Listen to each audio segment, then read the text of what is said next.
Okay, for the speaker for this evening, she interviewed the former abortionist Dr. Bernard Nathanson, who was one of the main figures that helped to steer the American Medical Association into accepting abortion as an everyday occurrence here in America. By the way, Dr. Nathanson, who she interviewed, was our banquet speaker here in 1988, after he converted to the pro-life movement and converted to Christianity. Later, Dr. Nathanson repented for what he had done and converted to the pro-life movement. Dr. Nathanson, who was an atheist, converted to Christianity and worked hard to undo the damage he had done by his work in the abortion industry. Our speaker, Terry Beatley, met and interviewed Dr. Nathanson numerous times before he died, so he could tell his story and get the word out how the abortion industry deceived the American public and the news media into accepting abortion as a woman's health care. In his last days, Dr. Nathanson tells all the dirty secrets of the abortion industry and that they employ to sell abortion to the major media in America, and in the process, they help to convince the American public. Nathanson died in February of 2011, just shortly after completing the interview with Terry Beatley.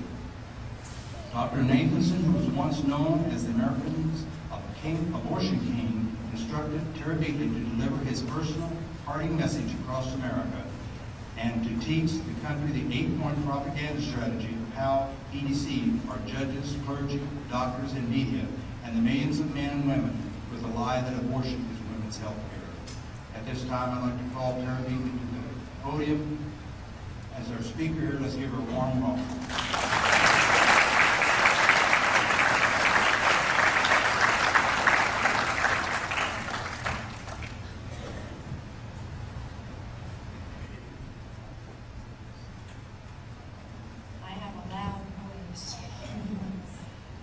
Nervous talking in front of crowds. I get nervous when I'm instructed, try not to go over 30 minutes. That's what scares me. So I brought my stopwatch, which I normally forget to cut on, but it's on. All right, here we go. Thank you for being here. Thank you to the Pregnancy Center. You are doing the frontline work. Thank you to the foster parents. You made me cry. I'm like, oh. I mean, that's the heart of it, the frontline ministries. So I'm going to say it now in the case, because I don't want to forget to say it later on. You write the biggest check you can possibly write, because it's going to the right cause. This is the cause, this is it, that will unite the United States of America once again. And I say that with such conviction, and it's because of the journey the Lord put me on. Back in 2009, actually started before 2009, I began researching the history of the abortion industry because I was a recovered feminist. I never bought the lies about abortion, but I did buy the lies that you have to have a career and all this, you know, to really be somebody. And later on, 32 and 35, I had children, and I made the slow discovery that it was the feminists who were stealing my parental rights. Y'all know what I'm talking about, right? The aggressive abortion industry, they're not happy just killing children. They want it all.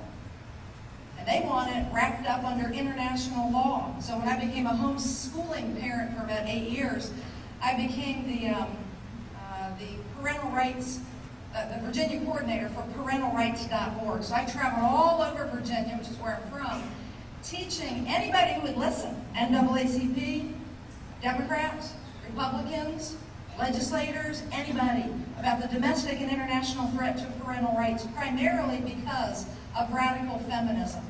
And how quickly we can lose parental rights, which we've already lost a bunch. And honestly, I meant to look up Indiana before I got here. And I bet somebody out here, if not many, knows what the law is on judicial bypass. You have a judicial bypass in Indiana? Can a minor go behind his or her parents' back and go access an abortion? If Planned Parenthood takes them to a liberal judge and the judge says, oh, I think you're mature enough to handle that. Do y'all have that in Indiana? Judicial bypasses? Somebody you do? Okay. Because I'm pretty sure we have those now, sadly, in all 50 states. So when I found that out, I was very, very upset. Then when my daughter was 14, took her to our Christian pediatrician.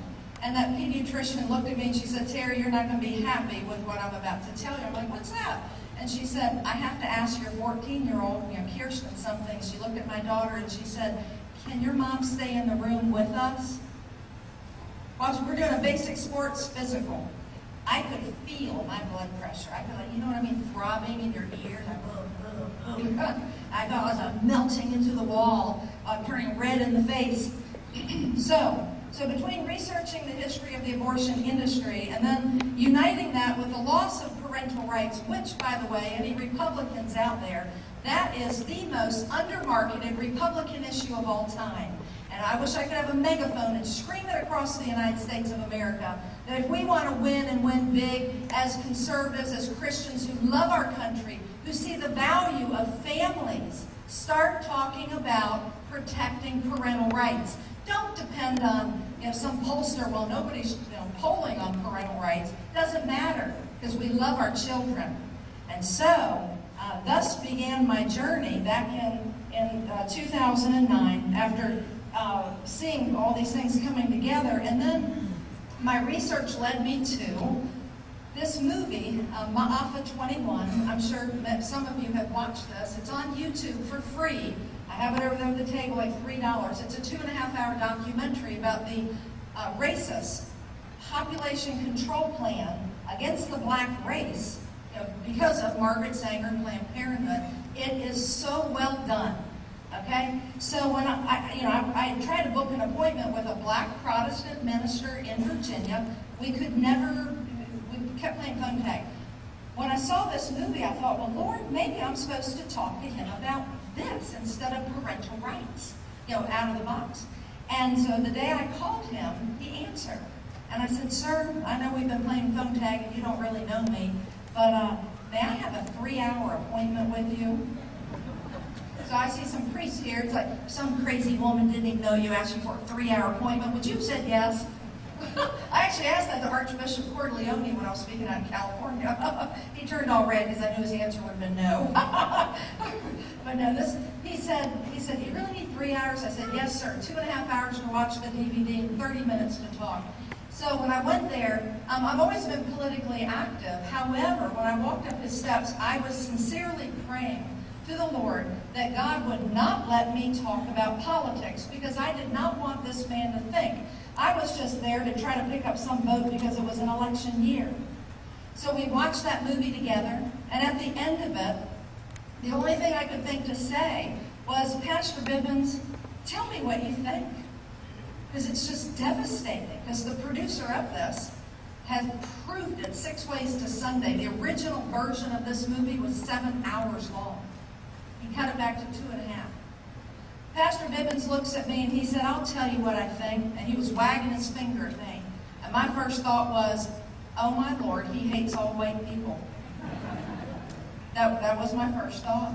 Because if you don't look at this movie in the right way, if you don't look at it with the right lens, you might actually think it's black versus white, white versus black. And that's the lie, straight from hell. It's not.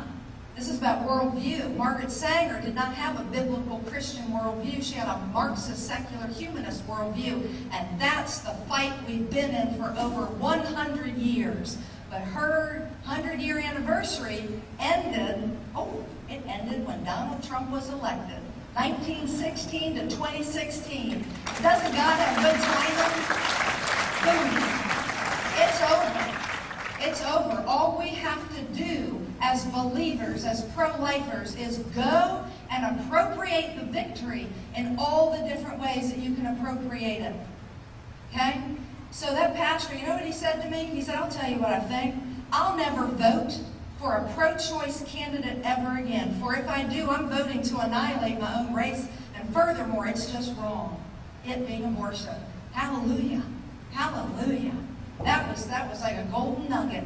And it was like Jesus Christ had pulled back the curtain and said, see what happens when you just love people with the truth. I wasn't going there for politics. I was going there to love him, to invest in him. I could have just put it on his secretary's desk. That's not where the victory is. The victory is doing what I've written a book. You'll see that on the way out. And the victory is what a guy's doing out in Wichita. He buys the book by the caseload. He puts a sticker on it that says, read this book. And do not let it sit on a shelf. Go give it to someone who's, I don't know what the exact sticker says, but go give it to someone who's on the fence about the abortion issue. Someone who's squishy. We were talking about being mushy. Mushy in the middle. Oh, I'm not really for abortion, but you know, who am I to say a woman shouldn't have the right to choose? Well, we're going to be talking about that slogan as long as I can move on, because I'm already at 8 minutes. All right, so that what he told me just lit a fuselage tank under me, and I couldn't stop. 6 months later, he had me come back to his church in June. We did a 2-night program, doubled the attendance on the second night. It was amazing.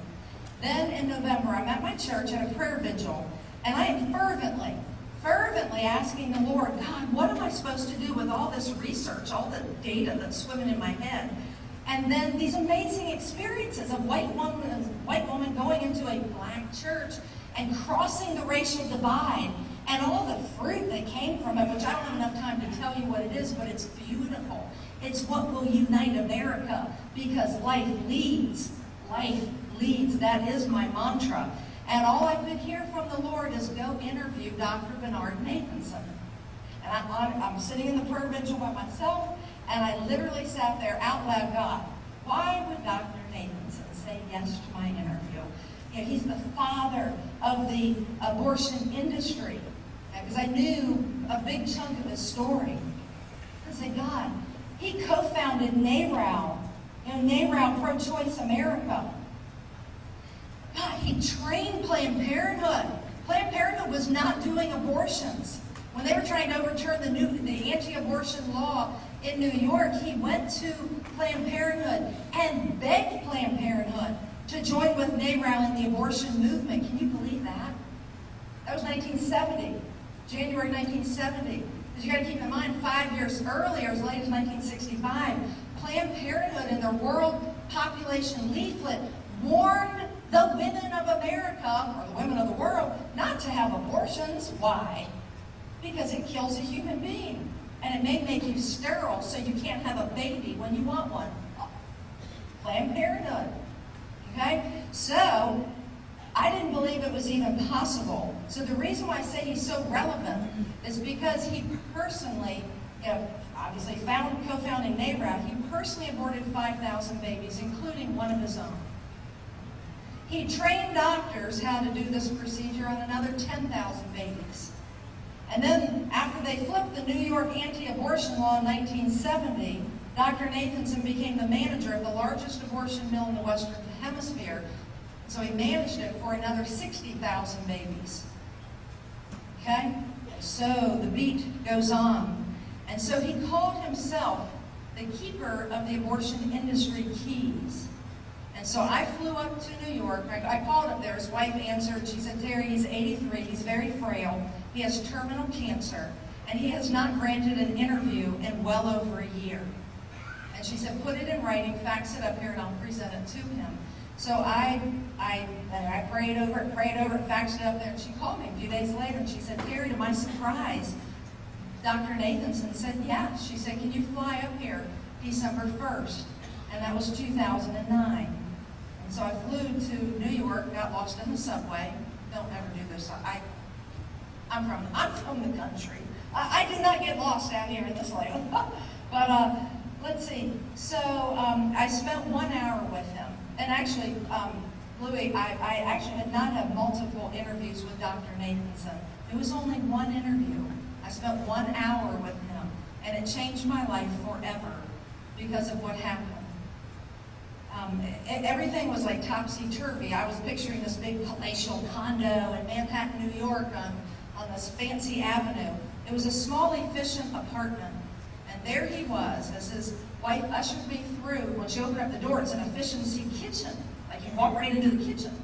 And she rounded the corner and she said, Dr. Nathanson, your guest is here. And there he was, 83 years old, sitting on this long leather sofa with a dog, with a little Chihuahua dog on his lap. That, by the way, tried to bite me every time I talked with my hands.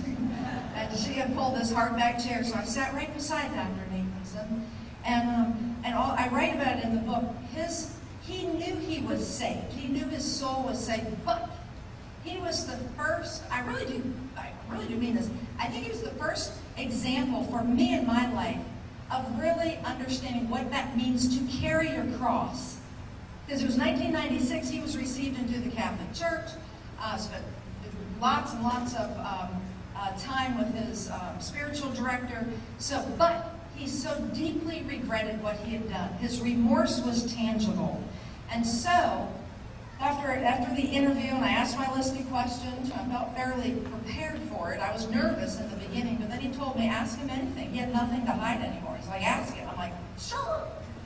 But at the end, I said, Dr. Nathanson, if you have a message for America, if you tell me what it is, I promise you, I'll devote the rest of my life to delivering it across our country until it's common knowledge or until Roe v. Wade is overturned, whichever one comes first. Actually, I said, or I die, whichever one comes first. I do not write about that in the book, because we got enough nut jobs out there, do we not, Congressman? There are too many movies out there. So I left out that detail. Okay, so what he says is this. He said yes. And again, there was like a pause, and I think I was standing, and he's looking up at me, and it was the only time there was a little twinkle in his eye. And he said yes. He said, continue teaching the strategy of how I deceived America. And then tell America that the co-founder of NARAL says to love one another. Abortion's not love. Stop the killing. The world needs more love. And I'm all about love now. I'm like, wow. So I shook his hand. And his wife was standing right there. And I said, Dr. Nathanson, I'm going to get it done. That was 2009. I was still homeschooling my kids then. So there's a whole lot more to this. But what really stuck with me, he wrote about it, but then he also said it, that he's the keeper of the abortion industry keys. So you know what I say? It is time to use those keys to unlock the demonic stronghold that's holding America captive. We have to set the captives free and take back our country from a junta of moral thugs. Are you with me?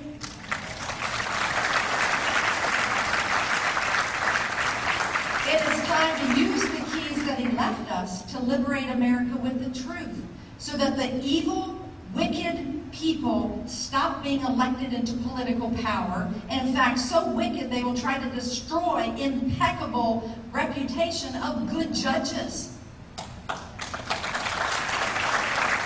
then we're going to use these keys to reignite the engine of America, which are the pastors who will now have the boldness, the courage to stand firm against the radical, communist, feminist agenda that the American family, so that our American family and our country will be saved.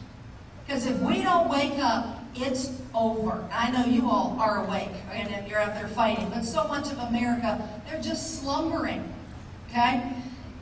So the promise is to continue teaching the strategy. Now, I want to go back on something. Back in 1971, after they'd formed NARAL, and they'd overturned this law in New York, well, Lawrence Lader, the communist founder of NARAL, Dr. Nathanson was not a communist. Lawrence Lader was. He was an atheist Jew communist, and then they brought in Betty Friedan, who was an atheist Jew communist. Dr. Nathanson was an atheist Jew. He was not a communist. He really thought he was doing the right thing for women by legalizing abortion, because he had seen women come into the emergency room with botched abortions, and he just thought, oh, this is not right. The poor women come in with botched abortions, and the wealthy women can arrange a planned miscarriage. Okay? I write about that in the book. So he really thought he was doing the right thing. But Lawrence Lader, after they legalized abortion in New York, he calls together an emergency NARAL Board of Directors meeting because of a most serious threat to abortion advocacy. And do you know what that embarrassment was? It was the increasing number of live-born, second trimester saline abortion babies. They were surviving abortion. And Lawrence Lader looked at that as an embarrassment. He was worried. He was worried that the media would make a lot of this. And then they overturned the law again, making abortion illegal. He was also worried about another big thing, two other things: the national right to life and the Catholic Church. The two big arch-enemies against abortion, okay? And isn't it interesting, though? I'm not saying anything about the national right to life, but look, I'm Catholic, but look what's happened. You know, we've got more than 50%, I mean, it was almost pushing 60% of the Catholic U.S. senators voted against the 20-week pain-capable bill last January, right? What's happened when you've got more than 50% of Catholics voting for pro-abortion candidates? Well, but it's not just Catholics. What's happened? According to George Barna Statistics, the polling company, 76% of Christians think abortion should remain legal. That's not what we looked like back in 1969 when they founded NARAL. This is the effectiveness of a methodical, stealthy marketing propaganda plan, which I'm going to teach you right now. Because I never leave a crowd, I try not to, without fulfilling the promise. So I've delivered you his message about love. What a beautiful, beautiful message about love. So we're gonna skip it because I'm already 19 minutes. It just goes by so fast. I just have so much fun. Okay, so what he wanted you to know for sure, because, and what I'm realizing as I go across the country into multiple different markets, and I teach this. I'm not teaching it from a political standpoint, like during a campaign, because, you know, people have their ire up, and it's like, oh, she's just here because she wants some vote, okay? I just teach history, and it's winning hearts and minds. This is the really cool thing, and this is where the victory is. And so, the first thing Nathanson did with, they hired a PR firm for $7,500 in New York City, and what they did is they framed the debate around choice. And a number of these things you're going to know, okay? And we've compiled it all in this little booklet. This little 4x6 booklet I don't have enough for everybody, but they're only $3. They're right over there. Teaches the 8-point propaganda campaign. We have these going out. I have donors for different crisis pregnancy centers. I don't have the donors. The pregnancy centers do. They're literally buying these by the caseload, 200 in a case. Somebody donate a case to the pregnancy group here, okay? Because they want every woman who's abortion-minded or life-minded who comes into that pregnancy center door to get one of these. So they learn how our country got duped with the lie of abortion, that abortion is women's health care. All right, so here's the 8-point strategy. The first thing, they framed it around choice. Abortion is just a choice. It's just a choice, simply a choice. So they pivoted away from, they were slaughtering the life of a human being. Number 2, they crafted the slogans, all those slogans that we already know, but they were very, very key. My body, my choice. You know, every baby a wanted baby. All those things that we hear. And you think about it, a team of people sat in New York to come up with this propaganda. Then he used the complicit media. So if you were the media, and I'm Dr. Bernard Nathanson, with MD behind my name, he could tell you anything. Most of you were young, you were female, you had recently graduated from a secular university, and you were so tired of fighting against the Vietnam War, opposing the Vietnam War, it felt really good to support something, so to support the pro-abortion movement. So he could tell you anything, and you would buy it, and you'd write it down, and you'd go put it in the local paper or wherever on the radio. Okay, number 4, he repeated the lies. And everybody knows if you repeat the lies long enough in the media, it becomes the marketed truth, even though it's still false. Well, what would he tell them? He would give them the false data. Okay, he would say, look, we have an epidemic on our hand. 1 million women a year are having back alley abortions. 1 million women. Remember that picture of the coat hanger? Okay, they made it look like that was commonplace. 1 million women a year having back alley abortions. And then he would say, 5,000 to 10,000 women a year are dying. Now, oh, poor Dianne Feinstein, she totally butchered that the other day. Somebody slipped her a piece of paper and she told Judge Kavanaugh, she said, what? Something to the effect of, she said, well, back then we were having 1 million women die every year. She grossly inflated the number. But what Nathanson used to say was 5,000 to 10,000 women a year dying due to illegal abortions. You know what the real number was? The real number on the high side was about 200 per year. Some years it was just a couple dozen. That's a couple dozen too many. But do you see how audacious the lies are? So if Nathanson back then, you know, he was part of the fake news media, look what they're doing now, you know, in Washington, D.C. Nothing, times don't change, really, right? Okay, now the other thing he would lie about is he would say, look, 60% of women, 60% of Americans want abortion on demand legalized. 60%. So when I sat beside Dr. Nathanson, I said, where did you get the 60% number? And he said, Terry, he said, the PR firm said that if we're trying to create a revolution, that we had to be over 50% because nobody likes to be in the minority. And he said, I just pulled it out of thin air. All right, I don't know, y'all are the quietest group I've ever talked to. I mean, I just have to tell you, when I read that, and then when I talked to him about it, I'm like, I'm gasping.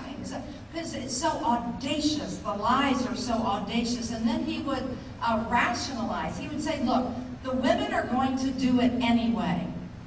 Let's just get it legalized so that they're not felons and the doctors aren't felons, and you know, because they're going to do it anyway. Well, what did it become? The self-fulfilling lie, right? The real number of abortions, it was about 99,000 illegal abortions, not 1 million. But what happened when we legalized it? Within a really short period of time, it became the self-fulfilling lie. And then lastly, I give seminars on this. The last point is called the Catholic strategy, because they were in New York, and what does New York have? Well, lots and lots of Catholics. And they needed to make sure they had political victory. Political victory. They already had 50% of Catholics in their back pocket, because Catholics had done what Protestants had done, which was, many Catholics did what Protestants had done, which was embrace contraception. So they already had those Catholics. They were worried about the conservative ones that weren't, that would never be supportive of abortion. They needed to have enough of those go and vote for a pro-abortion candidate. So they applied what they called the Catholic strategy. Dr. Nathanson called it, and he wrote about it, it was, and still is, the most brilliant political strategy of all time. And it worked like this. But all these points, if I had enough time, we'd be here another 45 minutes just going over this. But if you remember BESS, the acronym BESS, B-E-S-S. So anytime a woman died or was deeply maimed by an abortionist, NARAL would blame the Pope, the cardinals, the bishops, any local priests. So they blamed. The next thing they would do is they would emphasize, if there was a candidate or an incumbent who was softening his or her position on the life issue, they would emphasize that person in the media. So if you're a busy Catholic soccer mom and you start hearing this in the media, you might actually think, oh wow, more and more Catholics are shifting over, or whatever, gotta go play soccer. Okay? So blame, emphasize, support. So if a Catholic candidate was running for office and they were willing to be on the pro-choice, pro-abortion side, NARAL would support that candidate. Think about all the Catholic U.S. senators now. You can't even hardly find a pro-life one. I'm a Catholic woman delivering this bad news. And then the last thing they would do is then they applied the straddle. And you already know what the straddle is. I was talking with folks here about Mike Pence. I was out at the vice presidential debate out in Farmville, Virginia, back in 2016. And did you all watch that? Did Mike Pence do an amazing job? Oh my gosh. 500 people in the room, and there he is against the Joker. and then he applied the Catholic strategy, and I wanted to stand up on my chair and call Tim Kaine out, but I didn't. I wanted to say, he's applying the Catholic strategy. There it is in action. And what is it? And you're already going to know it. But this was the stealthy, methodical clincher in the Catholic strategy, was the straddle. And that was to help bring over the Orthodox Catholic voters to support pro-abortion candidates. Look, you can remain personally against abortion, but every woman deserves the right to choose. It's so common today. But what most people don't know is Narrow invented that. And that's exactly, basically, what Tim Kaine said. So, because of that, we have 60 million slaughtered children. It's unfathomable. My daughter was down in Florida for 12 months, sick with Lyme disease and mold poisoning. And at this clinic, people come from all over the world. One lady was there from Colombia with her son. And she heard I had written a book, and she said, well, how many abortions have happened in the United States? And I said, 60 million. I thought she was going to pass out on the sidewalk. She had no idea. So, imagine, I want to tell you what Nathanson said. This is, when you talk about a marketable quote, keep your eye on my organization. Hosea Initiative. Hosea, like the book in the Bible, H-O-S-E-A. Hosea Initiative. It's a 501c3 educational, nonprofit organization. We teach not just about Nathanson, but about the history of Margaret Sanger, how our country really embraced what's called Malthusian philosophy. We didn't always used to be that way, but we've totally, unequivocally embraced Malthusian philosophy, and it's a noose around America's neck. But as more and more people understand how very deceptively we embrace that, they're letting go. I'm seeing it. Hopefully it's in my heart that I actually know this now, but Dr. Nathanson, it's the closing paragraph of one of his books, and he says, it says, after he became pro-life, but before he became a Christian, okay? And in this book, he had exposed everything I just told you, except in greater detail. I've just given you the boiled down framework. And he says, I believe the abortion ethic is fatally and forever flawed by the immorality of the means of its victory. A political victory achieved by such odious tactics is at best an unstable tyranny spawned by an unscrupulous and unprincipled minority. At the least, disclosure of these odious tactics should compel those of us who are uneasy with the legalized abortion to re-examine the issue. I believe that an America which permits a junta of moral thugs to foist an evil of incalculable injustice upon it and just continues to permit that evil to flower creates for itself a deadly legacy, a millennium of shame. Dr. Bernard Nathanson. However, I made him the promise, and I'm going to work this thing until the job is done. Are you with me? All right, we're going to get it done. Because the other thing that happens when you learn about Dr. Nathanson, imagine all the non-believers out there in America. They grew up in this postmodern world. They mock Jesus Christ. They mock the men with collars. They mock families. They look at a mom who has 7 children and it's like, why'd you have so many children? I mean, that's the kind of world, instead of recognizing the intrinsic worth of every single one. Well, before I went to publication, Dr. Nathanson's widow called me and she said, Terry, I have something that I think you might want. And I'm like, oh, what's that? You caught me just in time.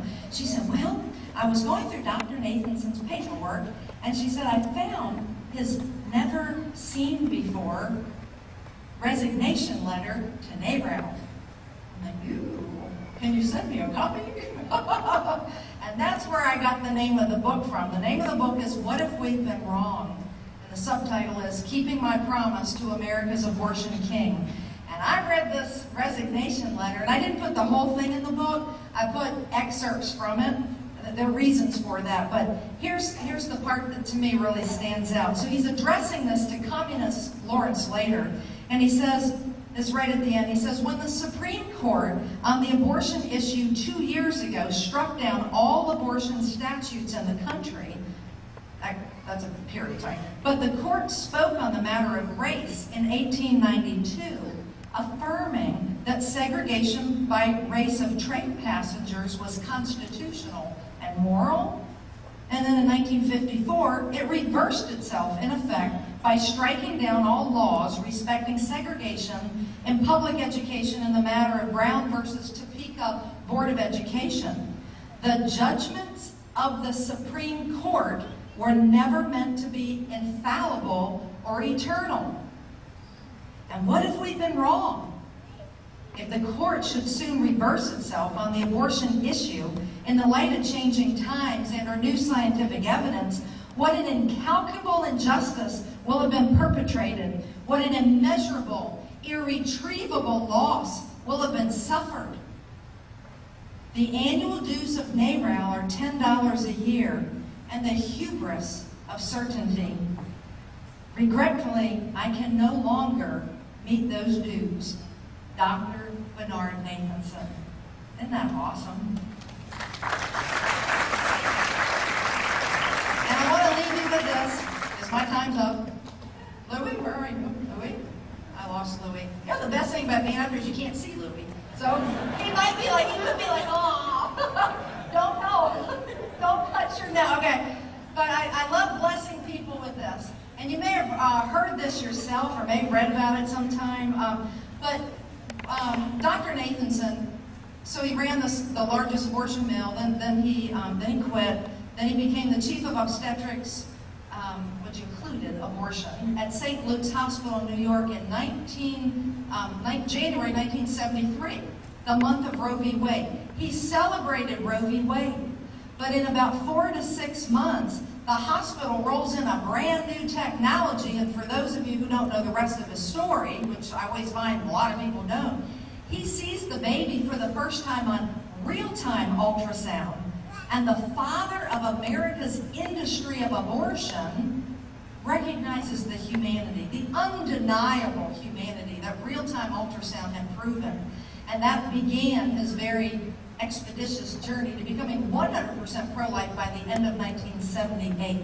Okay, and then he struggled, and the Silent Scream movie, I'm sure many of you saw that. He probably showed it out here, Silent Scream 1984. And then after Silent Scream, he's got all this luggage, all this baggage. Okay, he doesn't know what to do because he doesn't know Jesus. Okay, so he contemplates suicide year after year after year. And then his path crosses with Father C. John McCloskey, who wrote the foreword in my book. And they spent 5 years together, reading all the classics, going through the catechism and all that. And on December 8th, which happens to be on the solemnity of the Immaculate Conception of Mary, okay, for all the church, you know, the whole church, Dr. Nathanson is baptized and received into the Catholic Church at St. Patrick's Cathedral in New York City.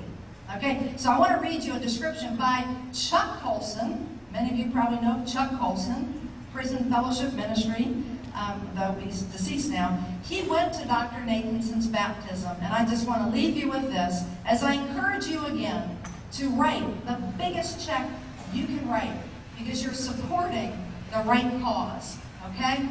And so here we go. Here's Chuck Colson's description. This week I saw fresh and powerful evidence that the Savior born 2,000 years ago in a stable continues to transform the world. Last Monday, I was invited to witness a baptism in a chapel of St. Patrick's Cathedral in New York City.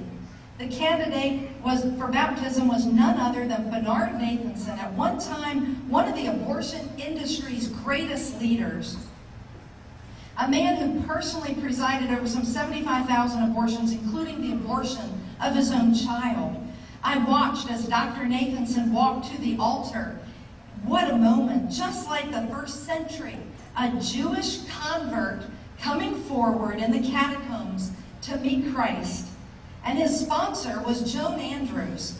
Ironies abound. Joan is one of the pro-life movement's most outspoken warriors, a woman who spent 5 years in prison for her pro-life activities.